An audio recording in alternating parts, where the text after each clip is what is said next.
Dيnaut was a heroic figure who lived in the 5th and 6th centuries and was director of Christianity in England and Wales around the time of the beginning of the 1260-year prophecy in 538, and led the church during its critical encounter with Augustine, the founder of the papal church in Britain. He was a contemporary of Columba and had received his training from him. Here in Bangor-on-Dee in Wales, a training institute was established that would be key in establishing this country as a mighty force for truth and resisting the advances of Rome for centuries.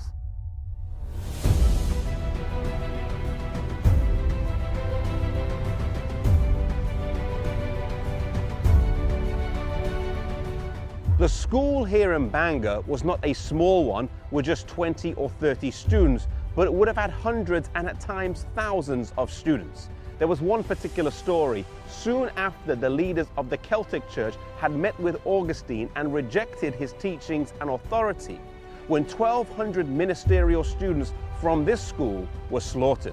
The Welsh Church was one of the sturdiest and withstood much opposition to it, maintaining its stance the longest out of the churches in England, Scotland, and Wales. They differed with Rome on many points, but the supremacy of the bishops, celibacy, and the Sabbath were three of the main ones.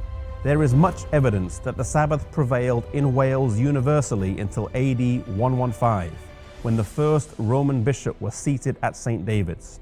The old Welsh Sabbath-keeping churches did not even then altogether bow the knee to Rome, but fled to their hiding places, where the ordinances of the gospel to this day have been administered in their primitive mode without being adulterated by the corrupt church of Rome.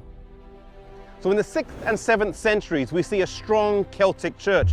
Patrick had been the evangelist in Ireland, Columba in Scotland, Aidan in England, and Dيnaut had established a training centre here in Wales. But the gospel would flow from these shores over to Europe through the ministry of a man called Wokولombanus. He was trained here in Bangor, and he would carry the light to France, Switzerland, Germany, and Italy, establishing training centres on the continent.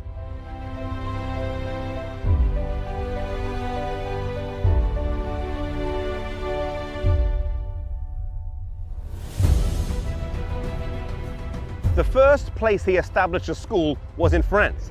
Here, along with 13 others who had come with him, these Celtic missionaries lived their lives, reading the scriptures and teaching other people. No longer did the youth of the land have to travel to Ireland, Scotland, or Wales to receive training, but right in Europe they could receive an education of the highest standard. Soon this school became too small, and he planted another one nearby, and then another one nearby, all within 20 miles of each other. Later on in his life, he would plant schools in Switzerland and in Germany. Even as he was nearing the end of his life at 70 years old, he did not slow down.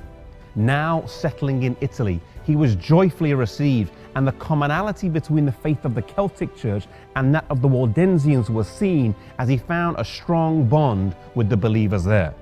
Refusing to enjoy a comfortable retirement, he asked the king for a place to plant a new centre, and the locality of Bobbio, with its ruined church, was given him, and he established a school and library there.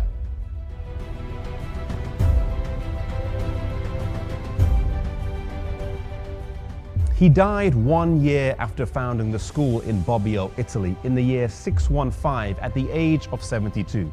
He lived a faithful life, learning the gospel here in Wales and then dedicating his life to the spreading of the gospel in foreign lands, setting up mission institutes all over Europe.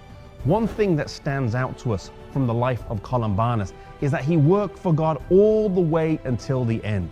He didn't enjoy an easy retirement, but he kept pressing on. No matter who we are, whether we work for the church or whether we don't work for the church, whether we are employed, whether we're unemployed, whether we're old or whether we are young, let us be faithful to God wherever we are, using the talents God has given to us all the way until the end.